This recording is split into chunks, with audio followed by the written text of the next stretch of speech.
What if I told you that most of your waking life, your emotions, reactions, and even decisions aren't really yours? What if it was just your subconscious running on autopilot, a familiar feeling? What does that even mean? It's something we often take for granted, that it quietly shapes the course of our lives. It's that automatic response, that deeply ingrained emotion, that predictable reaction to a situation we've encountered before. Familiarity feels safe, it feels known, but have you ever stopped to consider how much of your life is dictated by the past? Simply because of these familiar feelings? By the time we reach our 30s, 95% of who we are is a set of subconscious programs and habits, reactions, and emotions that have been wired into us through repetition. Our brain, seeking efficiency, strengthens the connections between neurons that fire together. Over time, these neural pathways become so deeply ingrained that they run on autopilot. The body learns the emotional states we frequently experience based on the usual reactions we have towards similar situations. And it gets so good at maintaining them that we don't even have to think about them consciously. They just happen. And that's the challenge.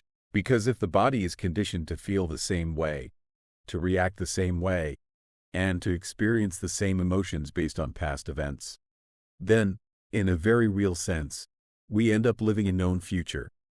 A future that isn't truly new, but instead just an extension of the past, repeating itself over and over again because we continue to respond to life in the same predictable ways.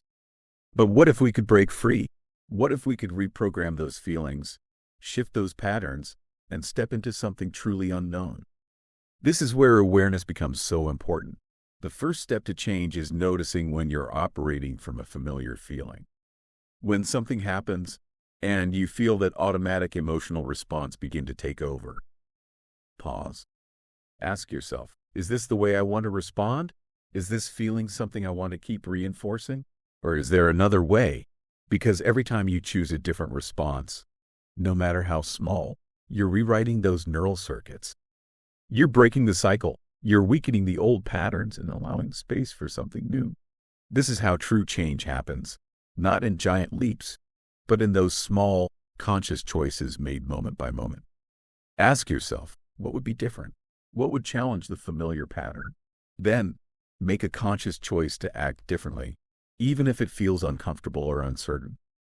And that discomfort, that's growth. That's the signal that you're stepping beyond the known, beyond the programmed, and into a space where true transformation is possible. The more we do this, the more we reshape not only our brain but our entire experience of reality. This isn't just theory, it's science. Neuroplasticity shows us that the brain is always changing. We are not locked into our patterns unless we choose to be. And this means that at any moment, we have the power to redefine who we are. The brain is constantly rewiring itself. Neuroplasticity shows us that every time we think a new thought, make a new choice, or shift our attention in a different direction, we're literally changing the structure of our brain. But here's the catch. The old patterns don't go down without a fight.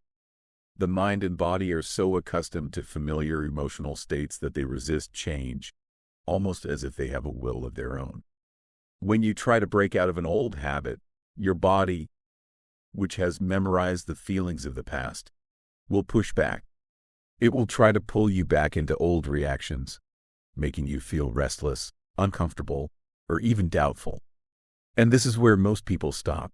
They feel that discomfort and assume this isn't working or this isn't me. But what's really happening is that the old program is surfacing. This is the moment when we have to catch ourselves over and over again. Overcoming is becoming. That means we don't just break free from an old self. We train a new self into existence. And training takes repetition. Think about it.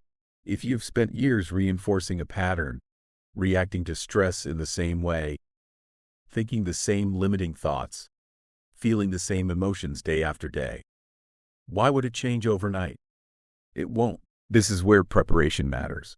You have to understand, before you even begin, that you will need to catch yourself maybe thousands of times.